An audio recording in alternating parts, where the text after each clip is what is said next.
एकही ग्राम भाजी या 25 वर्षात बाजार समितीत न विकल्यामुळं मधले जे दलाल होते त्या दलालांचे जे पैसे दलाल खायचे तेच पैसे शेतकऱ्यांना प्रॉफिट म्हणून मिळायला लागले। 2.25 गुंठ्यात किती उत्पन्न? 5.5 ते 6.25 लाख रुपये करतो। तर मला पण साधारण महिन्याला 70-80 हजार रुपये मिळतात। म्हणजे बघा आठवड्यात 3 दिवस काम करून पण एवढे पैसे मिळतात। फक्त शेतीत रोजगार आहे तो आपल्या लोकांना कळत नाही। जसं एकटा माणूस सगळं करू शकत नाही पण सगळी एकत्र आल्यावर खूप मोठं काम होऊ शकतं। नमस्कार शेतकरी बांधवांनो, मी सूरज मुके तुमचं फार्मिंग बाबाजी यूट्यूब चॅनलवरती स्वागत करतो। तर मी आता अशा ठिकाणी आलेलो आहे ज्या ठिकाणी एक शेतकरी आहे जो नोकरीसारखा पगार घेतोय शेतीमधनं, शाश्वत उत्पन्न घेतोय शेतीमधनं। आपण आतापर्यंत अशी शेती पाहिली जिथं आपण मार्केटला जाऊन विकायचो, तिथनं आपल्याला जसा रेट असेल बाजारभाव त्यानुसार पैसे मिळायचे। हा शेतकरी असा आहे की जे थेट ग्राहकांना विक्री करतात त्यांचा शेतीमाल। तर हे नियोजन कसं करतात, तुम्ही कसं करू शकता, कशा प्रकारे नियोजन केलं पाहिजे, हे सगळं कसं केलं पाहिजे आणि जास्तीत जास्त उत्पन्न शेतकऱ्याचं कसं वाढलं पाहिजे ह्या व्हिडिओमध्ये आपण पाहणार आहे। तर व्हिडिओ पूर्ण पहा। नमस्कार, मी ज्ञानेश्वर बोडके, मुक्काम पोस्ट मान, तालुका मुळशी, जिल्हा पुणे येथील एक छोटा शेतकरी आहे। आम्ही गेल्या 26 वर्षापासून 1-2 एकरमध्ये 1.5-2 लाख शेतकरी भारतभरामध्ये भाज्या, धान्य, दूध आणि फळं 100% देशी गाईच्या शेण गोमूत्रावर पिकवतो आणि पिकवलेला शेतमाल 20 लोक 30 लोक किंवा एकटा असेल तर एकटा माणूस त्याचं क्लिनिंग, ग्रेडिंग, पॅकिंग करून थेट होम डिलिव्हरी देतो। एकही ग्राम भाजी या 25 वर्षात बाजार समितीत न विकल्यामुळं मधले जे दलाल होते त्या दलालांचे जे पैसे दलाल खायचे तेच पैसे शेतकऱ्यांना प्रॉफिट म्हणून मिळायला लागले आणि या पैशाच्या जीवावरती आमच्या सगळ्यांकडे सध्या कार आहेत, चांगली घरं आहेत, मुलं आमची चांगली शिकत आहेत, मुली चांगल्या शिकत आहेत, थोडेसे पैसे बँकेमध्ये फिक्स डिपॉझिट पण आहेत आणि त्या फिक्स डिपॉझिटवरच आता लोन घेऊन सगळ्या प्रकारचे व्यवसाय, शेती व्यवसाय म्हणून करतो आणि खूप चांगल्या पद्धतीने आनंद आणि पैसे या दोन्ही गोष्टी मिळवतो आहे। आम्हाला असं वाटतं की या चॅनलद्वारे आम्ही जसे पैसे कमवतो असं भारतातल्या सगळ्या शेतकऱ्यांनी जर पैसे कमवले आणि 142 कोटी जनतेला विषमुक्त अन्न खायला घातले तर आपल्यासारखा श्रीमंत कुणीच नसणार आहे, हे मला तुम्हाला या व्हिडिओमधून सांगायचे। तर सगळ्यात पहिलं म्हणजे तुम्ही करताय काय, एक कन्सेप्ट काय आहे ती पूर्ण डिटेलमध्ये आपल्या शेतकऱ्यांना सांगा। बरोबर, तर आम्ही जे काम करतो आहे त्याला आम्ही एकात्मिक सेंद्रिय शेती आणि थेट विक्री असं म्हणतो। एकात्मिक म्हणजे काय, तर भाज्याही करायच्या, धान्यही लावायचे, फळंही लावायचे, देशी गाई सांभाळून त्यांचं शेण, गोमूत्र, दूध, तूप, पनीर हे सगळं एकत्रित करून ग्राहकाला बास्केट स्वरूपात देणं म्हणजे एकात्मिक शेती। म्हणजे आता तुम्ही पालक विकता, पालक करताय, फरशी, अजून त्याच्याबरोबर आळूची पानं, दूध, दही हे सगळं एकत्र करून हे शेवटी ग्राहकांना जातं। हो, ही शेती कधीपासून करताय तुम्ही? जून 1999 पासून करतो, म्हणजे गेल्या 26 वर्षापासून आम्ही या प्रकारची शेती करतो। आता जर तुम्ही पाहिलं तर इकडं IT पार्क आहे, पण याआधी IT पार्क नव्हता, फक्त आम्ही छान पद्धतीने शेती करायचो आणि शेती करून बानेर, बालेवाडी, बावधन, पुणे शहरामध्ये जितके चांगले नोकरीवाले डॉक्टर, वकील, इंजिनियर, सरकारी अधिकारी यांच्या घरापर्यंत ते पोचवायचो आणि त्यातून आलेल्या पैशावरती आमचे कुटुंब खूप छान पद्धतीने चालायचे। असा व्यवसाय हा आमचा खरा व्यवसाय आहे। आता याच्यामध्ये मी सुरुवातीला एकटा करायचो, मग एकटा केल्यावर 25 प्रकारच्या भाज्या लावल्या, 15-20 प्रकारची बांधावरती फळझाडं लावली, त्याच्यानंतर 2 गायी घेतल्या, एक बायोगॅसचं युनिट घेतलं, एक हायड्रोपोनिक चाऱ्याचं युनिट घेतलं, एक छोटा पॉवर टिलर घेतला कारण मजूर समस्येवर मात करण्यासाठी। मग शेतीला सगळं ऑटोमेशन केलं। याच्यामुळं आम्ही घरातले नवरा बायको या शेतीमध्ये सकाळी 2 तास आणि संध्याकाळी 2 तास काम करायचो आणि या केलेल्या कामातून आम्हाला रोज 2-3 हजार रुपये मिळायला लागले। आता रोज 2-3 हजार जर म्हणलं तर आमच्या IT इंजिनियर जसं 10-12 लाखाचं पॅकेज असतं तेच पॅकेज आम्ही शेतीच्या माध्यमातून मिळवायला लागल्यामुळं मग ही शेती लोकांच्या लक्षात यायला लागली की छोटी शेती पण व्यवसायाप्रमाणे चालणारी शेती, नोकरदारापेक्षा चांगलं पैसे आणि आनंद देणारी शेती। मग खूप लोक याच्यामध्ये यायला लागली। आता आम्ही भारतभर 1.5 लाखापेक्षा जास्त शेतकरी एकत्र येऊन या पद्धतीची शेती करतो आहे। याच्यामध्ये ज्या अडचणी वेळेला येतात, अडचणी म्हणजे काय तर मजूर न मिळणे, मग मुलं आली त्याच्यामध्ये शिकलेली आमची मुलं, मग मुलं छोटी मशिनरी बनवायला लागली, जसं पॉवर टिलर आहे, हायड्रोपोनिक चारा आहे, बायोगॅस युनिट आहे, ऑटोमेशन आहे, या सगळ्या सिस्टममध्ये मुलं यायला लागली। त्यामुळे मुलांना नोकरी शोधण्यापेक्षा आमच्यासोबतच मुलं काम करून मुलंही उद्योगपती व्हायला लागली। मग हळूहळू मुली यायला लागल्या, ॲग्रिकल्चर ग्रॅज्युएट बऱ्याचशा आमच्या मुली झाल्यात। ॲग्रिकल्चर ग्रॅज्युएटनी टेक्निकल नॉलेज मिळालेलं असतं कॉलेजमध्ये आणि इथं प्रॅक्टिकल नॉलेज मिळालं तर ती लोकं खूप चांगली शेती करू शकतात। त्याची उदाहरणं आमच्या सगळ्या मुली, मग ॲपचा वापर करून मुली विक्री कराव्या लागल्या, कारण पूर्वी हाताने ऑर्डर घ्यायच्या बचत गटाच्या बायका त्याच्यामध्ये हे राहिलं ते राहिलं, अक्षरच नाही ओळखलं, अशा अनेक समस्या यायच्या. आता ॲपद्वारे ऑर्डर घेतल्यामुळं पेमेंटही आदल्या दिवशी यायला लागलं आणि त्या माध्यमातून थेट लोकांपर्यंत ही सगळी सिस्टम पोचायला लागली. बरं, ही सगळी सिस्टम पोचताना मुलीलाही तिचे पैसे मिळतात, मुलालाही त्याचे पैसे मिळतात. मी काम करतो शेतीत, मलाही प्रोडक्शन कॉस्ट 20 रुपये असेल तर 40 रुपयाने माझा माल विकला जातो. सगळ्यांना यातून पैसे मिळायला लागलं. ह्या सगळ्याचं कारण एकच, मधले सगळे दलाल आणि ही सगळी सिस्टम वगळून हे सगळं काम आपल्या कुटुंबांमध्ये किंवा आपल्या शेतकऱ्यांमध्ये व्हायला लागल्यामुळं आम्ही सगळे चांगले पैकी जीवन जगू शकतो. माझं जे तुम्ही काम करताय ते एका कंपनीचं काम करताय का कशा प्रकारे असतं? कारण की आता याच्यामध्ये कोणती कंपनी इन्व्हॉल्व झाली तर ते थोडंफार कमिशन तर घेणारच स्वतःचं. बरोबर. तर तुमचं काम कसं असतं? आता आम्ही कॉपरेटिव्ह बेसिसवरती, म्हणजे आपलं जे सहकार होतं त्या सहकारा टाईप शेतकऱ्यांचे 20-20, 30-30 शेतकऱ्यांचे ग्रुप केले, याला गट म्हणू आपण.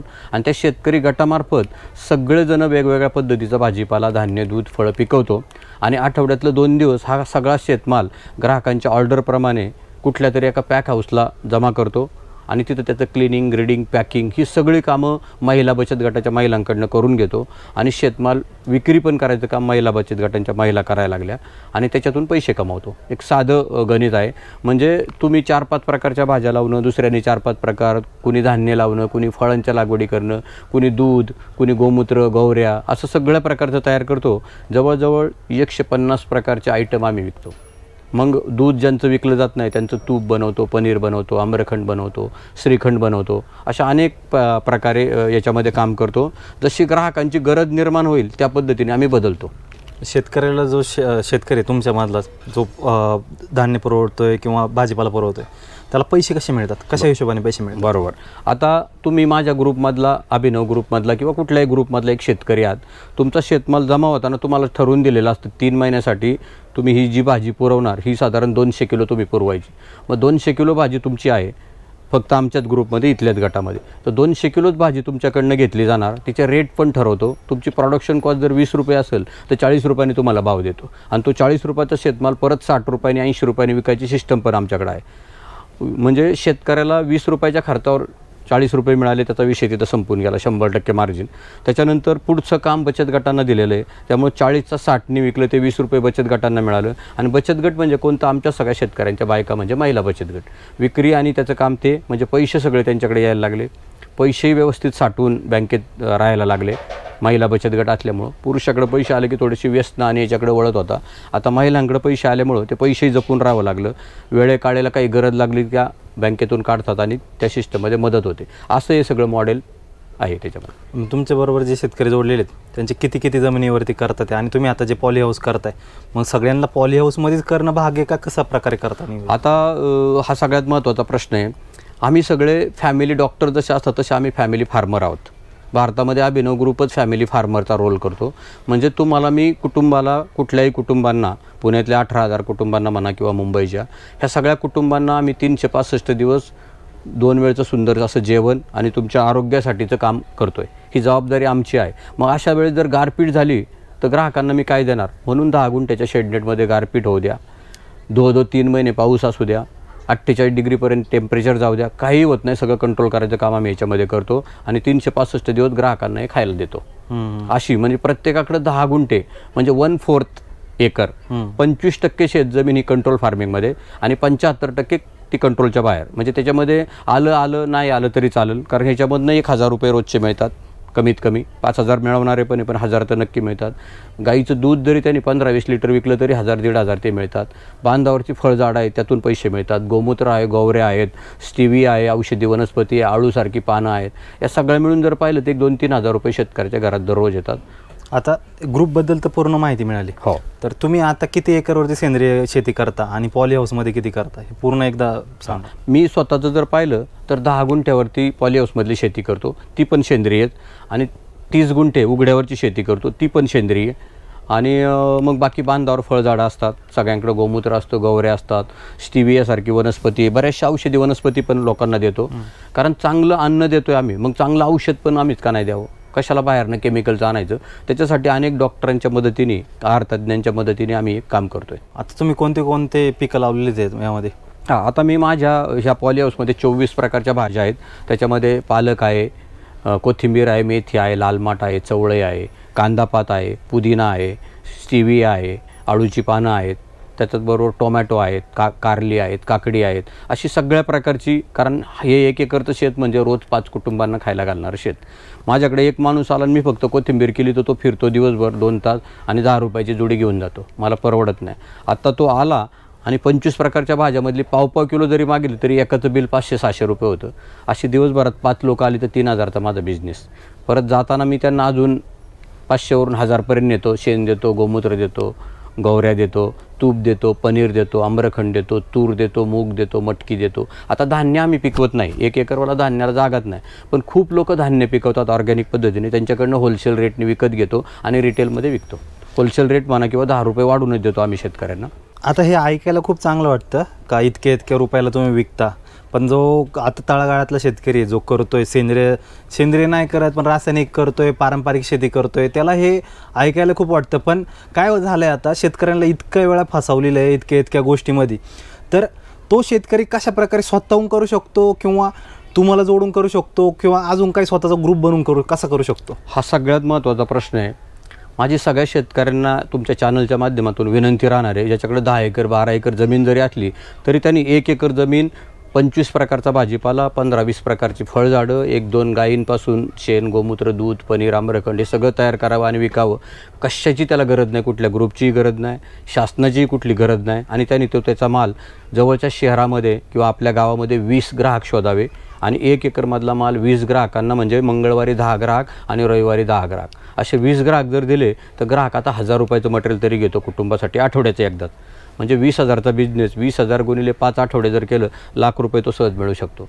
कुठलाही शेतकरी, तो गरीब असू द्या, अडाणी असू द्या, एवढं तर त्याला समजलं पाहिजे ना. आणि फसताना आपल्याला पण कळलं पाहिजे. जसा फसवणारा गुन्हेगार आहे तसा फसणारा पण गुन्हेगार आहे. फसण्याच्या आधी आपल्याला कळत नाही का काय होईल. लोक काय करतात, कोटी रुपये कमवतो म्हणलं की चालले ते प्रोजेक्ट करायला. आपली आहे का तितकी गुंतवण्याची ताकद? त्यामुळे हा छोटासा प्रोजेक्ट आहे. 50,000 लाख रुपये गुंतवणुकीपासून तुम्ही हा प्रोजेक्ट सुरू करू शकता. अगदी 10 लाख रुपयाची सगळ्यात मोठी गुंतवणूक याच्यामध्ये आहे. 10 लाख गुंतवले तर दरवर्षी 10 लाख मिळतात, असे 20 वर्ष. पण ₹1,00,000 ज्याच्याकडे सुरुवात आहे, 10,000 20,000, त्यांनी त्या पद्धतीने सुरू करून फक्त 20 ग्राहक शोधायचे आपले आपण. कारण कोणी विकत घेतलं तर ते दलाल असणार आहे. आम्ही जरी विकत घेतला दुसऱ्याचा माल तरी आम्ही आमच्या माणसांसाठी पैसे घेणार आहे. आम्ही थोडा सगळा 100% शेतकऱ्याला पैसे देणार आहे. म्हणून आम्ही आता ग्रुपने सगळेजण शेतकरी ते काम करतोय. म्हणून माझी विनंती सगळ्यांना राहणार आहे, 10 एकर 20 एकर जमीन असली तरी 1 एकर शेती या पद्धतीने करा. घरी खायला पण ऑर्गॅनिक खा, ज्याच्यामुळे दवाखान्याचे हॉस्पिटलचे खर्च कमी होतील. कॅन्सरसारख्या आजारावर आपण मात करून जाऊ सगळेजण पुढं, शुगरसारख्या आजारावर मात करून पुढं जाऊ. म्हणून प्रत्येकाने 1 एकरवर तरी हा प्रोजेक्ट करायचा. काय झाले, खूप लोक म्हणतात माझ्याकडे 25 एकर जमीन आहे, पण 25 एकर जमीनवाला कर्जबाजारी, 50 एकरवाला कर्जबाजारी, 2 एकर 5 एकरवाला कर्जबाजारी. पण 1-2 एकरवाल्या छोट्या शेतकऱ्यांनी तर हा प्रोजेक्ट करायचा जे ते करतात भारतामध्ये खूप लोक. जवळजवळ 9.5 लाख एकरवरती आम्ही भारतामध्ये या प्रकारची शेती करतो. पण ज्यांना नवीन लोकांना यायचं आहे त्या नवीन लोकांना माझं सांगणं आहे की घरातली माणसं घ्या, कामाला कुणी बाहेरचा लावू नका. आपली मुलं 15 आणि 20,000 रुपयात नोकरीला लावण्यापेक्षा ₹1,00,000 मिळण्यासाठी त्या पोराला इथं ऑर्गॅनिकमध्ये काम करायला लावलं तर काय होईल, म्हणजे माणसांची गरज संपल. आणि मग ते काम करून आपल्या घरात दररोज पैसे आले ना, पैसे येणारं काम म्हणजे मार्केटिंग आहे. शेती सगळेच करतात भारतामध्ये, शेती करणं काही अवघड नाही. शेती खूप लोक करतात. आम्हाला पण लोक म्हणतात शेतीचा प्लॉट दाखवा, म्हणलं आमचं विक्रीचं मॉडेल आहे. शेती काय करणारे खूप आहेत, त्यांचा माल विकतोय आम्ही.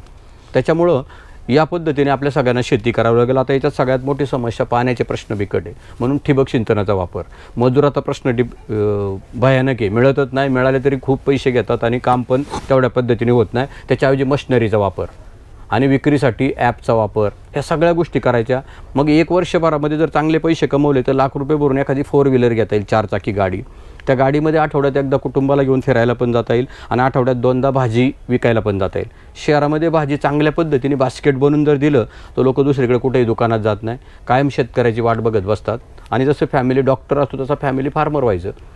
जर आता तुम्ही सांगितलं की मार्केटिंग केलं पाहिजे, पण ते बरेचसे शेतकऱ्यांना नाही जमत स्वतः करायला, तर अभिनव ग्रुपशी जोडता येईल का त्याला? कुठेही असलं तरी? हो, कुठेही असलं तरी त्याला अभिनव ग्रुपशी जोडता येईल. पण अभिनव ग्रुपशी जोडणं म्हणजे त्याचा माल आम्ही घेऊन विकत नाही. आम्ही ज्या भागात काम करतो तिथल्याच शेतकऱ्यांचा घेऊ शकतो, कारण हे सगळं पेरिशिबल आयटम आहे. इकडे तिकडे पाठवण्यामध्ये माल खूप खराब होतो, लोकांपर्यंत क्वालिटी जात नाही. कारण हा सकाळी काढलेला माल संध्याकाळी किचन वाट्यावर गेला पाहिजे, म्हणजे मग त्यांचा 8 दिवस ते टिकवतात, खातात खूप छान पद्धतीने. ही सिस्टम पाळायची असेल तर प्रत्येकाने घरामध्ये 2-2, 4-4 माणसं आहेत. पुरुषाने शेती करायची आणि बाईने विक्री करायची. बरं, आठवड्यात 2च दिवस विक्री करायची, रोज विकायचं नाही. 5 दिवस शेतातलं काम करायचं आणि 2 दिवस विक्री करायची. बाकी एक आहे, ज्यांना ग्राहक मिळत नाही किंवा 1-2च ग्राहक मिळालेत त्यांनी जर आमच्याशी संपर्क साधला, आमचीच लोकं ऑर्गॅनिक करणारेचा, म्हणजे कोणी रोज फोन करतात का आमचा माल विका, त्यांचा विकत नाही पण अभिनवशी निगडीत, तुम्ही म्हणले ना अभिनवशी जोडलं तर आम्ही ग्राहक पण देतो लोकांना त्यांच्या परिसरामध्ये. पण 2-4 ग्राहक तरी त्यांनी शोधायचे का, तर त्याला बोलता पण आलं पाहिजे ग्राहकाशी. मी ग्राहक देतो आणि त्याला नीट बोलता येत नाही म्हणून ग्राहक तुटतो, असं झालं नाही पाहिजे. त्याच्यासाठी शनिवार रविवार आम्ही ट्रेनिंग पण ठेवले. शनिवार रविवार इथं ट्रेनिंग करायचं. ट्रेनिंग नंतर तो अभिनव ग्रुपशी जोडला जातो. सगळी मदत आम्ही त्याला व्हॉट्सअपद्वारे करू, मेलद्वारे करू, कशाहीद्वारे करू. म्हणजे त्यांनी एवढं लांब यायचं नाही आणि आम्ही तिकडे जायचं नाही, त्याच्यामध्ये खूप खर्च होतो. हे सगळे खर्च डिलीट करून पण प्रत्येक शेतकऱ्यांनी माल विकायचं शिकायचं, एकदा बघायचं. पुण्यातले जे ग्राहक आहेत, पुण्यातल्या ग्राहकांशी तुम्हाला बोलायला पण मिळते इथं ट्रेनिंगला आल्यावरती. पुण्यातल्या ग्राहकांशी बोललं की नंदुरबारचा ग्राहक तेच असतो, धुळ्याचाही ग्राहक तोच असतो, सोलापूर सांगलीचाही ग्राहक तोच असतो. त्यामुळे काही काळजी करायची नाही. काय झालं आहे, तुम्ही म्हणता तसं शेतकऱ्यांची मानसिकताच नाही विक्रीची. शेतकऱ्याची मानसिकता फक्त रासायनिक खतं आणायची आणि शेती करायची. आता ती पद्धत बदलावी लागेल आपल्याला काळाप्रमाणे बदलावं लागेल. आपल्या काळ आला होता, कोरोनाच्या काळामध्ये प्रचंड काळ आला होता, वेळ नव्हती म्हणून आपण सगळेजण शेतीच्या जीवावरती वाचलो, चांगलं काम करायला लागलो. आपल्याकडे हळदीसारखं पीक असल्यामुळं इम्युनिटी वाढवली आणि शेतकऱ्यांनी 1-2 पिकं घ्यायची नाही, तो सस्टेन नाही होणार. 25-30 प्रकारचा भाजीपाला लावायचा. आता मी 2.25 गुंठ्यावरती हळद लावली. पांढरी हळद चेहऱ्याला लावण्यासाठी, स्किनसाठी, पिवळी हळद घरी खाण्यासाठी किंवा रात्री दुधासोबत पिण्यासाठी, आणि काळी हळद कॅन्सर किंवा अनेक जे मोठे आजार आहेत त्या आजारांवरचं औषध, अशी 3 प्रकारची हळद लावली. ह्या 3 प्रकारच्या हळदीमधल्या 2.25 गुंठ्यातून मी 5.5 ते 6 लाख रुपये कमवतो. काय लागते जगायला, किती पैसे लागतात. मानसिकता फक्त तयार झाली पाहिजे. आपली मानसिकता काय हे ते काय असं होतं का आणि ते काय तसं होतं का, 1857 पासून चाललंय. जो काही करत नाही ना तो असंच सांगत असतो लोकांना. पण हे जर काम केलं ना आपण थेट ग्राहकांपर्यंत पोहोचलो, मग तुमची जाहिरात करायचं काम करू. फक्त घाबरून जायचं नाही. विक्री आपल्याला करायचीच आहे 2च दिवस, आणि विक्री कौशल्य जमलं की तुम्ही पैसे कमावणार. आणि पैसे आले ना, घरातले पण निगेटिव्ह विचाराचे लोक पॉझिटिव्ह होतात. पैसा सगळं शिकवतो. मग शेतकऱ्यांनी पैसा सोडून सगळी कामं करायचं, आता डोक्यातलं काढायचं. पैसेच कमवायचं काम आपण शेतकऱ्यांनी पण करायचं. त्याच्यामुळं मोठ्या प्रमाणावरती तरुण पिढीने आता शेतीकडे वळलं पाहिजे. 142 कोटी लोकसंख्या आपल्या देशाची. या सगळ्या लोकांना 3 वेळचं जेवण लागणार आहे आणि ते जेवण द्यायचं काम अन्नदाता म्हणजे आपण शेतकरीच करू शकतो. त्याच्यामुळं इकडं वळणं फार गरजेचं आहे. त्याचसोबत जुन्या काही सिस्टम होत्या, यंत्रणा होत्या, त्या सगळ्या सोडून आपल्याला नवीन काही बघता येईल. काळानुसार सगळे बदलले. जे बदलले नाही तुम्ही बघताय, त्यांचे मोबाईलही चालले नाही, घड्याळही ती चालली नाही, जे बदलले नाही. आणि जे बदलले त्यांचा आजही खूप मोठ्या प्रमाणात बिझनेस होतो. म्हणून शेतकरी मित्रांना माझी विनंती राहणार आहे की आपल्याला काळाप्रमाणे बदलावं लागेल. जे विकतं तेच पिकवलं गेलं पाहिजे. आपण काय करतोय आता, जे विकलं जाणार नाही, फक्त बियाणं स्वस्त मिळतं आहे, काहीतरी ते पीक खूप चांगलं येतं आहे माझ्या परिसरामध्ये म्हणून उगवतो, हे सगळं चुकीचं आहे. आता काय करावं लागलं, ग्राहकाला काय लागतं आपल्याच भागातल्या तेच पिकवायचं आणि तेच विकायचं, गॅरंटेड पैसे मिळतात. मार्केटमध्ये समजा पालकची एक जोडी असेल, कितीला मिळते, तुमच्याकडनं कितीला जाते? आता मार्केटमध्ये जर गेलो तर साधारणपणे 10 रुपयाला 12 रुपयाला पालकची जोडी असते आणि आमच्याकडं साधारण 20 रुपये तिची किंमत असते. मार्केटमध्ये खूप मोठी जोडी मिळते पण त्यातली निम्मी खराब असते. आमच्याकडे जी काय मिळते त्यातलं एक पान पण खराब नसतं. सगळं डायरेक्ट चॉपिंग करून त्यांनी भाजी म्हणून खायचं, सॉर्टिंग करून एकदम सगळं सॉर्टिंग निवडून सगळं करून छान सुंदर असं बायोडिग्रेडेबल बॅगमध्ये पॅकिंग करून देतो. आता जी तुम्ही सेंद्रिय शेती करताय, म्हणजे सुरुवातीपासून मातीपासून ते फवारणीपर्यंतचं पूर्ण नियोजन कसं असतं, काय काय वापरता, कसं करता, ते पूर्ण सांगा. हो, तर आता सगळ्यात सुरुवातीला आमच्याकडे ज्या गायी आहेत, देशी गायी, त्या देशी गायी रात्रभर गोठ्यात असतात आणि दिवसभर गोठ्याच्या बाजूला मुक्त संचारमध्ये झाडं लावलेली असतात, फळझाडं. त्या फळझाडांना आम्ही बांधून ठेवतो लांबून. साधारण 100-200 स्क्वेअर फूट जागा एका गाईला देतो. गाई तिथंच शेण टाकते, तिथंच गोमूत्र टाकते, झाडाचा पालपाचोळं त्याच्यावर पडतं. त्याच्यापासून 15 दिवसात जे कंपोस्ट तयार होतं ते कंपोस्ट बेसल डोस म्हणून वापरतो सुरुवातीला मातीमध्ये. त्याच्यानंतर बेसल डोस झाले, आपल्या शेतीची मातीचा पोत चांगला व्हावा, शेतीमध्ये ऑर्गॅनिक कार्बन वाढावा मातीमध्ये म्हणून झालं. त्याच्यानंतर पिकाची ग्रोथ वाढली पाहिजे, त्याची चकाकी वाढली पाहिजे, चव वाढली पाहिजे, कीपिंग क्वालिटी, ह्या सगळ्यांसाठी दर आठवड्याला कुठलं तरी खत द्यावं लागतं. त्याच्याऐवजी आम्ही बायोगॅस केलेत. बायोगॅसमध्ये 20 किलो शेण टाकतो, 20 लिटर पाणी मिक्स करून. त्याच्यामुळं 2 सिलेंडर महिन्याला मिळायला लागली आणि 20-30 वर्ष त्याचं लाईफ आहे. त्यातून जी स्लरी बाहेर पडते ती साधारण 300 ते 400 लिटर स्लरी दर आठवड्याला बाहेर पडते. त्याच्यावरती 1 एकरला 100 लिटर स्लरी ड्रीपने आम्ही दर 1 एकरला सोडून देतो दर आठवड्यात एकदा. त्याच्यामुळं खताचा प्रश्न संपला. त्याच्यानंतर आता हे झालं खताचं, बेसल डोसचं झालं. त्या सगळ्या गोष्टी ग्रोथसाठी झाल्या, वाढण्यासाठी, पीक, चकाकी, चव. आता आपल्याला कीड रोग येऊ नये म्हणून पण लागणार, म्हणून कडुलिंबाचा पाला आणि गोमूत्र दर आठवड्याला 7 दिवस एकत्र भिजवतो 100 लिटर पाण्यामध्ये, सकाळ संध्याकाळ हलवतो, ते गाळून घेतो आणि 20 लिटर निमास्त्र 80 लिटर पाण्यामध्ये दर आठवड्याला फवारणी करतो. फवारणी केल्यामुळे कीड रोगच येत नाही आणि कीड रोग आले तरी दर आठवड्याच्या फवारणीने निघून जातात. पर फवारणी करताना फक्त पिकावर नाही करत तर अख्ख्या 1 एकर शेतीवर करतो. त्यामुळे जी काय कीड रोग आहे ती निघून जाते दुसरीकडं आणि परत यायला 8 दिवस लागतात, परत आठवड्याने स्प्रे घेतो. आम्ही मानसिकता अशी तयार केली की हा फवारा करा, कीडच येत नाही. खरंच कीड नाही आहे. गेल्या 26 वर्षात तुम्ही जर पाहिलं तर निमास्त्राच्या पलीकडं निमास्त्र कधी कधी हिंग आणि मिठाचा पण स्प्रे करतो आम्ही त्याच्यामध्ये. बस याच्या पलीकडे काही स्प्रे घेत नाही आणि खूप छान पद्धतीची चांगली वाढ आहे या पिकाची. याच्यामध्ये ऑर्गॅनिकमध्ये थोडंसं प्रोडक्शन कमी होतं आहे, पण थोडंसं प्रोडक्शन कमी जरी होत असलं तरी प्रोडक्शन कॉस्ट पण कमी होती आणि बाजारात गेल्यानंतर रासायनिकपेक्षा ऑर्गॅनिकला 20-30% तरी लोक जास्त प्रीमियम आपोआप देतात. त्याच्यामुळे याच्यामध्ये चांगल्या प्रकारचा फायदा होतो आहे. तुम्ही आता जसं बोलले की ज्या प्रकारे रासायनिकला मित्रांनो खर्च होतो ना, तुम्ही करून पहा, एक 10 गुंठ्याचं किंवा 5 गुंठ्यावरती करून पहा रासायनिक आणि ऑर्गॅनिक, खूप मोठा फरक पडतो ऑर्गॅनिकला. कारण की ऑर्गॅनिकला खर्चच नाही. जर गाई घरच्या असेल तर खर्च काहीच नाही. बाकी काय खतं लागतील तुम्हाला ती थोडीफार उपयोगी लागेल ना. निंबोळी पेंट काय? निंबोळी पेंट पण लिंबाचं झाड असतं प्रत्येकाच्या बांधावरती, प्रत्येकजण आपलं तयार करतो. म्हणजे खर्च खूप कमी होऊन जातो. खूप खर्च कमी होतो. प्रोडक्शन कॉस्ट खूप कमी होते. प्रोडक्शन थोडं कमी होतं पण प्रोडक्शन कॉस्ट नाहीच्या बरोबर आहे. पण बाजारात तुम्ही बघा रासायनिक खताने असा मोठा साईजचा कोबी झालेला असतो. मोठ्या साईजच्या कोबीला कायम कमी किंमत मिळते आणि छोटा जो असतो ऑर्गॅनिकवरती आपला केलेला त्याला कायम नेहमी लोक जास्तच देतात, 10 रुपये. तुम्ही जे आता शेती केलेली पॉली हाऊसमध्ये, काही खाली बेडवरती मित्रांनो इथं पुढं आणि इथं हे जे एक ट्रे टाईप आहे कोंड्यांसारखं, 3 मजले, तर हे काय आहे नक्की कन्सेप्ट? आता हे काय आमचा हा परिसर सगळा शहरी भाग आहे. इथं IT पार्क आहे.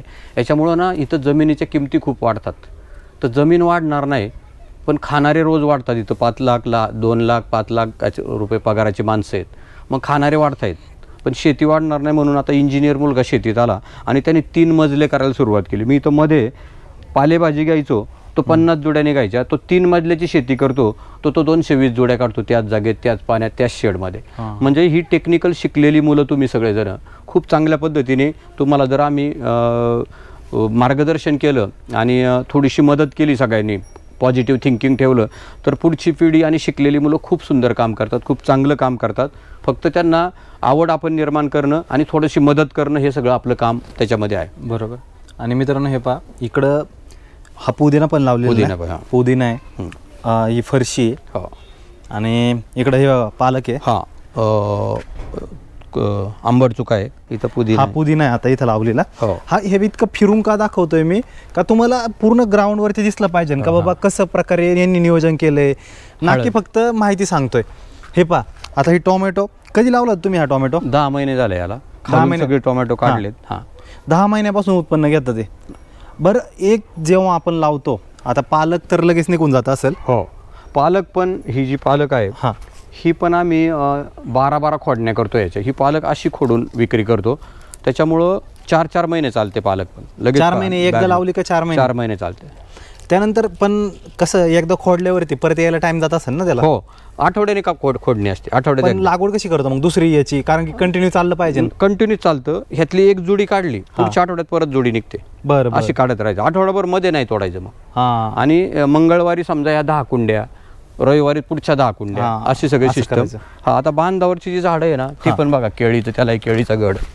मगाशी सांगितलं होतं बांधावरती आपली फळ झाडं लावली पाहिजे. ही सगळीच झाडं आहे वेगवेगळ्या पद्धतीची. पण अगदी 6 महिन्यात, 8-9 महिन्यात बरं अशी चांगली देशी केळी छान. आणि इथं काय लावलेलं तुम्ही आता? इथं हा चारा आहे नेपियर गायांसाठी. हा 10-12 वर्षापूर्वी लावलाय. हायड्रोपोनिक बरोबर थोडंसं काहीतरी वेगळं. आणि गायांना देतोय आपण चारतो ते पण ऑर्गॅनिकच चारतो. पण अजिबात रसायन नाही, स्लरीज सोडतो त्याला पण. म्हणजे ड्रमचे ड्रम आणून याच्यामध्ये ओततो. आणि ही हळद जी तुम्ही मागे सांगत होते, 2.25 गुंठ्यामध्ये हळद करतात ते. पण ही पॉली हाऊस मध्ये करता का ओपनला करता? पॉली हाऊस मध्ये. ओपनला पण येते पण पॉली हाऊस मध्ये याची ग्रोथ खूप चांगली होते आणि पावसातही काही नुकसान नाही होत. हे 2 बेड काळी हळद, हे 3 बेड पिवळी हळद आणि पुढे 2 बेड पांढरी हळद, असे 3 आहे. आता अशी सुकणं म्हणजे हळद काढणी चालू आहे सगळी. बरं. म्हणजे तयार झालेली आहे तयार खाली. झालेली आहे. आपल्याला बघता येईल हा का? येईल ना बघता, एकच मिनिट. ही निघालेली आहे का? हा ही निघालेली. आता काढू ना आपण. ही बघा सफेद हळद आहे ना? हो सफेद पांढरी हळद. पांढरी हळद ही मेकअपसाठी मोठ्या प्रमाणावर वापरली जाते. बरोबर. आता ही काढणी म्हणजे हा. जशी लागल तशी काढून देतो. जशी ग्राहकाची मागणी आहे तसं आपण देतो. हो. आणि ही 100 रुपये पाव आहे बघा, म्हणजे 200 रुपये किलो. ही सफेद हळद. हो. अशा सगळ्या आहेत म्हणजे. बरं बरं. आणि याचा वास पण जरा वेगळाच येतो. खूप सुंदर वास येणार बघा तुम्हाला. असं कच्ची खावीशी वाटेल आणि कच्ची खाल्ली तरी खूप छान लागते गोड. अशा सगळ्या. आणि बघा 1 किलो 400 रुपयाची हळद निघते बरं एकाच्याला. ही सगळी किती महिन्यात आता हे निघाले? ही 10 महिने झाले. 10 महिने झाले. हां 10 महिन्यात निघते. आणि हळदीला लावून 16 वर्ष झाले या. आत्ता यातला एक कंद इथंच ठेवणार. म्हणजे हा जो कंद आहे हां ह्याच्या मुळ्या छाटणार, हां इकडनं छाटणार आणि ह्याच्यात परत लागवड करणार. यालाच परत हळद. म्हणजे कंदाचीच परत लागवड करतो परत आपण. 10 महिन्याने हळद. काही करायचं नाही आणि ही माती फक्त फावड्याने टाकायची. ड्रीप चालू राहील. बेसल डोस वगैरे काय काय टाकता मग याला? हा बेसल डोस याला गाईच्या पायाखालचं कंपोस्ट खत 2-2 गमेले टाकतो एका बेडला आणि दर आठवड्याला स्लरी सोडतो ड्रिपने. बस याला तर स्प्रे नाही काही नाही. फक्त किती 2.25 गुंठे हे? 2.25 गुंठे. 2.25 गुंठ्यात किती उत्पन्न निघतं? 5.5 ते 6.25 लाख रुपये करतो एका वर्षात. एका वर्षात. आणि 16 वर्ष झाले. हळदीचं खूप चांगले पैसे होतात. सगळ्यांना आम्ही फेमस आहे. तुम्ही आमच्या ॲपवर पण पाहिलं, आता तिथं पॅकिंगमध्ये पण पाहिलं, पाव किलोची पाकिटं करून ठेवले त्याच. 100 रुपयाला पाव किलो देतो. गॅरंटेड दिवसभरात पिवळी 1 किलो, पांढरी 1 किलो आणि काळी 1 किलो. काळी हळद जी आहे ती औषधासाठी वापरली जाते. 500 रुपये पाव आहे ती. बरोबर. ती 2000 रुपयाची विकतो. 400 रुपयाच्या ह्या विकतोय. आणि खूप येत घेणारी लोक, डॉक्टर लोक जे आहेत ना, ज्यांना अवेअरनेस आहे ते अगदी आवडीने घेतात. त्यामुळे ह्या अशा हळदी काढतो. मित्रांनो हे पहा आता, म्हणजे पालक आहे इकडं स्ट्रॉबेरी लावली, तिकडं सगळे टोमॅटो, तिकडं मिरच्या आहेत. हे पहा आता ही मिरची आहे मिरची इथं वेलवर्गीय जितके पण आहेत ना झाडं तितके लावलेत. ते काय करतात, एक बेड निघाला का दुसरा बेड आणि टप्प्याटप्प्यावरती लावतात, जेणेकरून कंटिन्यू आपल्याला सप्लाय करता येईल कस्टमरपर्यंत. म्हणजे शेतीला फक्त शेतीचं नाही ठेवलं तर व्यावसायिक रूप दिलेलं आहे यामध्ये. आणि ते सगळ्यात महत्त्वाचं आहे. तुम्ही नुसतं करणं उपयोगीचं नाही, विकणं पण महत्त्वाचं आहे. आता बघा ही स्ट्रॉबेरी आता हे कंट्रोल वातावरण आहे पूर्ण पॉली हाऊसचं, त्यामुळं स्ट्रॉबेरी पण एकदम सगळ्या चांगल्या आलेल्या आहे. आणि वर्षभर असते. हां हे बघा वर्षभर करता. वर्षभर स्ट्रॉबेरी चालू असते. म्हणजे जे सीझनला असते फक्त ते वर्षभर असते. आणि ह्याच्यापासून रोपही तयार करतो आणि स्ट्रॉबेरी चालू असते वर्षभर. आता ह्या व्हिडिओमध्ये तुम्हाला मी प्रॉपर सांगितलं नाही का तुम्ही किती पैसे कमावाल किंवा काय, कारण माझा उद्देश तो नाहीच आहे की तुम्ही किती कमावाल. पण एवढं गॅरंटी सांगतो, जर प्रॉपर नियोजन केलं सेंद्रिय शेतीचं, जर नीट नियोजन केलं तर ह्या शेतीमधून जे आपण रासायनिक शेती करतो त्याचं कितीतरी पटीने आपण नियोजन करू. कारण की आपण मार्केटिंग काय पद्धतीने करतोय त्याच्यावरती आपलं उत्पन्न निर्भर आहे. आता यांचं मार्केटिंग खूप स्ट्रॉंग आहे, खूप. हे जितके आता लाखोंमध्ये पैसे कमावतात, भले एक सुरुवातीला येणार जो शेतकरी उतरणार याच्यामध्ये तितका नाही कमवलं, पण नक्कीच फायद्यामधली शेती करेल तो, एवढं मी नक्की गॅरंटी देऊ शकतो. आणि याच्यामधनं एक वेगवेगळे व्यवसाय काढतात हे. म्हणजे पहिले फक्त शेती करत होते, त्यातून अजून काय काय विकायला लागलेत हे आपण पुढं पाहूया आता. तर मंडळी आपण तिकडनं इकडं पॅकेजिंगच्या सेक्शनमध्ये आलेलो आहे. तर आज रविवार आहे आणि इथं पॅकेजिंग चाललं आहे, तर संपूर्ण माहिती आपण. ठीक. नमस्कार, मी प्रिया सागर जाधव. माझं BSc ॲग्रिकल्चर झालेलं आहे. गेल्या जवळपास 10 वर्षापासून अभिनवसाठी मी हे सगळं मार्केटिंगचं काम बघते. तुम्ही बघितलं असेल की आमचा हा जो ग्रुप आहे अभिनव फार्मर्स क्लब, याच्यामध्ये शेतकरी माल ऑर्गॅनिक पद्धतीने माल पिकवायचं काम करतो आणि जे माल विक्रीचं काम आहे ते महिला बचत गट करतात. तुम्ही बघितलं असेल प्रत्येक गावात बरेचसे महिला बचत गट आहेत की जे फक्त लोणचं, पापड, कुरडया एवढेच काम करतात आणि त्यांना पण दररोज कामं नसतात. म्हणजे सिजनेबल फक्त उन्हाळ्याचे 3 महिने कामं, बाकी दिवस काहीच काम नसतात. तर या शेती या फील्डमधनं महिलांना पण फार मोठा रोजगार आहे. याचं उदाहरण म्हणजे आमचा अभिनव ग्रुप. आमच्या इथं जर तुम्ही बघितलं तर आठवड्यात 3 दिवस हे भाजी विक्रीचं काम होतं, जे सगळं महिला बचत गटांमार्फत होतं. म्हणजे आता आपण मागे बघतोय की लेडीज मालाची पॅकिंग करतात, ते ग्रेडिंग होते. या पद्धतीने सगळा माल पॅक हाऊसवर आणल्यानंतर तो पॅकिंग करून पुढे ग्राहकापर्यंत दिला जातो. तर हे काम आठवड्यात 3 दिवस चालतं. तर याचं जर बघितलं तर आमच्या ज्या महिला आहेत यांना महिन्याला एक अंदाजे 10-15 हजार रुपये सहज मिळतात. जी लेडीज इथं हे सगळं माल पॅकिंगचं काम करते. आता माझं बघितलं तर मी हे विक्रीचं पण डायरेक्ट काम करते. म्हणजे ॲप पण आम्ही स्वतः तयार केलेलं आहे. ॲपवर ग्राहकाच्या ऑर्डर येतात आणि त्या ग्राहकापर्यंत दिल्या जातात. तर मला पण साधारण महिन्याला 70-80 हजार रुपये मिळतात. म्हणजे बघा आठवड्यात 3 दिवस काम करून पण एवढे पैसे मिळतात. फक्त शेतीत रोजगार आहे तो आपल्या लोकांना कळत नाही. तर या पद्धतीने हे सगळं बचत गटांचं काम चालतं. मेनली जे काम करताय ते मार्केटिंगचं ते तुम्ही करताय बरोबर. त्यामध्ये सुरुवातीला काय अडचणी आल्या, कशा प्रकारे केलं आणि आता कसं चाललंय याबद्दल? आता पूर्वी कसं व्हायचं सांगायचं तर आमच्या इथं शेतकरी स्वतःच माल विक्री करायचा. कारण शेतकऱ्यांनीच माल काढायचं त्यानेच विकायचं. त्या बाबतीत एक कळालं की एकालाच हे काम खूप जास्त होतं. म्हणजे जसं बघा शेतकऱ्यांनीच लागवडी करायच्या, माल काढायचं आणि परत माल विकायला जायचं. मग हे काम एकालाच झालं. मग आपले इथं आता काय झालं की शेतकरी फक्त माल काढतो आणि दलालाकडे जाऊन देतो. म्हणजे दलाल हा इथून निर्माण झाला. तर याच्यावरच आम्ही काम काय केलं की आपल्या गावात आता तुम्ही बघसान की शेतकऱ्याची बायको पण आहे. तर मग शेतकऱ्यांच्या बायकांना आम्ही इथं पॅकिंगला घेतलं की जो आपल्याला प्रॉब्लेम यायचा लेबरचा. जसं एकटा माणूस सगळं करू शकत नाही पण सगळी एकत्र आल्यावर खूप मोठं काम होऊ शकतं. तर त्यासाठी आम्ही महिला बचत गटांना आणली. पूर्वी असं व्हायचं की आम्हाला लेबरचा प्रॉब्लेम होता. मग एक गोष्ट बघितली की बचत गट आपल्या गावात आहे. तुम्ही बघा प्रत्येक गावात 10-10 बचत गट आहे जी फक्त महिन्याला पैसे काढतात. 3-4 वर्षांनी तो ग्रुप फोडतात आणि तेवढेच पैसे मिळतात. तर यातनं रोजगार होत नाही किंवा महिलांना काही फायदा होत नाही. तर त्यासाठी मग आम्ही गावातले महिला बचत गट घेतले ज्यांना पॅकिंग ग्रेडिंगमध्ये आणलं. तर मजूर समस्येवर आम्ही असा पर्याय काढला की गावातले महिला हे केले. त्यानंतर आम्हाला ऑर्डर घ्यायला प्रॉब्लेम यायचा की पूर्वी आम्ही फोन कॉल थ्रू ऑर्डर घ्यायचो. जसं आज आम्ही पुण्यामध्ये 10,500 लोकांना भाज्या देतोय तर 10,500 लोकांना फोन करणं पॉसिबल नाही. मग मला 15-20 लेडीज बसवावं लागेल, 15-20 लँडलाईनचे फोन, हे खूप जास्त कॉस्टली जाईल. मग त्या समस्येवर आम्ही पर्याय काढला. आम्ही आमचं स्वतःचा ॲप तयार केला. जसं बघा प्रत्येक गोष्टीवर आम्ही स्वतःच सोल्युशन काढलं. आम्ही असं म्हणत नाही बसलो की आता हा प्रॉब्लेम आला आणि आता काय थांबायचं आहे. मग त्याच्यासाठी ॲप तयार केला. पूर्वी लोककार्ट नावाचा ॲप वापरायचो IIT पवईचा. आता स्वतःचा अभिनव कार्ट नावाचा ॲप वापरतोय. तो पण आमच्या शेतकऱ्यांच्या मुलींनी बनवलेला आहे. 26 आमच्या मुली आहेत शेतकऱ्यांच्या. म्हणजे तशा टोटल माझ्यासोबत 15,500 मुली काम करतात आमच्या शेतकऱ्यांच्या. पण त्यातल्या 26 मुलींनी ॲप डेव्हलपमेंटचा कोर्स केला आणि आता आम्ही स्वतःचा ॲप बनवलेला आहे. म्हणजे या समस्येवर पण आम्ही स्वतः पर्याय काढला. पुढची समस्या आली ड्रायव्हरची. म्हणजे जेव्हा हा माल घेऊन टेम्पोतनं यावं लागतं आणि डिलेवरीसाठी टेम्पोतनं जावं लागतं, ड्रायव्हरचा खूप मोठा इश्यू येत होता. याच्यासाठी पण पर्याय काढला. आम्ही 157 मुली स्वतः ड्रायव्हिंग करतोय. त्याच्यामुळे आज कोणी ड्रायव्हर नसेल तरी आमची तयारी आहे गाडी चालून तो माल डिलिव्हरी करणं. लोकांपर्यंत घरपोच कसं पोहोचवता, एक बास्केट किंवा कसं करता एकदा दाख. आता बघा हे साईडचे जे तुम्हाला क्रेट दिसतात हे असे बास्केट असतात. हे जे की त्याच्यात ऑर्डर आलेली आता वेगवेगळी, ज्याच्यामध्ये ग्राहक आठवड्याची भाजी देतो. ज्याच्यामध्ये धान्य, तेल, तूप किंवा ह्या सगळ्या प्रकारच्या भाजीपाला. आता फक्त आपलं पॅकिंगचं काम चाललेलं आहे. नंतर तुम्हाला एक कार्ट दाखवेल. तर ग्राहक आमच्याकडे काय करतो, आठवड्यात एकदा ऑर्डर देतो. म्हणजे फॉर एक्झाम्पल त्याला रविवारी भाजी पाहिजे असेल, शनिवारी तो दुपारी ॲपवर ऑर्डर देतो, रविवारी आम्ही त्याला डिलेवरी देतो. मग रविवारी साधारण हे काम 3 वाजता पूर्ण होतं. 3 वाजता आमच्या गाड्या डिलेवरीसाठी बाहेर पडतात. संध्याकाळी 6 पर्यंत ऑर्डर देऊन गाड्या रिटर्न येतात. आठवड्यामध्ये एका ग्राहकाला एकदाच आम्ही डिलेवरी देतो.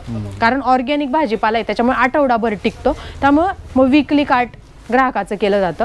आमचा प्रत्येक ग्राहक साधारण आठवड्याला भाजी, फळं, धान्य, दूध, तूप हे सगळं मिळून कमीत कमी 1000 ते 2000चा माल घेतो. असे 50 जरी आम्ही ग्राहक केले आठवड्यामधनं 3 वेळा किंवा 3 वेळा म्हटलं तरी 150 ग्राहक, तरी नाही म्हटलं तरी बघा एक ग्राहक आमचा आठवड्याला जर 2000चं घेत असेल तर 5 दुने 10 म्हणजे जवळपास 10,000चा मटेरियल तेवढ्या ऑर्डरमधनं आपल्याला मिळतो. त्यामुळं याच्यामध्ये खूपच टनांवरती माल काढायचा याची काही गरज नाही. माल किलोत काढा, फक्त स्वतःचा माल स्वतः विका, तेव्हा खूप चांगले शेतकऱ्याला पैसे मिळतील. जसं मॅडमने सांगितलं मित्रांनो, ते खूप महत्त्वाचं आहे की स्वतःचा माल काढणं आणि तो विकणं स्वतः, ते सगळ्यात महत्त्वाचं आहे. हो, मेन म्हणजे आता बघा शेतकरी माल स्वतः काढतोय पण विक्री तो करत नाही. त्याच्यातच मेन पैसा आहे. कारण तुम्ही बघा हाच माल जर मी दलालाकडे दिला बाजार समितीत तर याच मालाचे मला 4 रुपये 5 रुपये किलोने मिळतात. आणि हाच माल जर मी स्वतः ग्राहकापर्यंत घेऊन गेले तर आज कुठलीही भाजी पुण्यात 15 ते 20 रुपये पावणी चालू आहे. म्हणजे 80 रुपये किलोचा रेट. बरोबर. मित्रांनो, इथं उत्पादनापासून म्हणजे मागं आपण फार्ममध्ये पाहिलं तर तिथं पिकवतात, पिकवण्यापासून तर थेट ग्राहकापर्यंत भाजी विक्री, सेंद्रिय भाजी, बाकी पदार्थ कसे विकले जातात, मार्केटिंग कसं केलं जातं, पूर्ण नियोजन या व्हिडिओमध्ये पाहिलं. तर भेटूया असेच एका चांगल्या माहितीसोबत एका चांगल्या व्हिडिओमध्ये. धन्यवाद.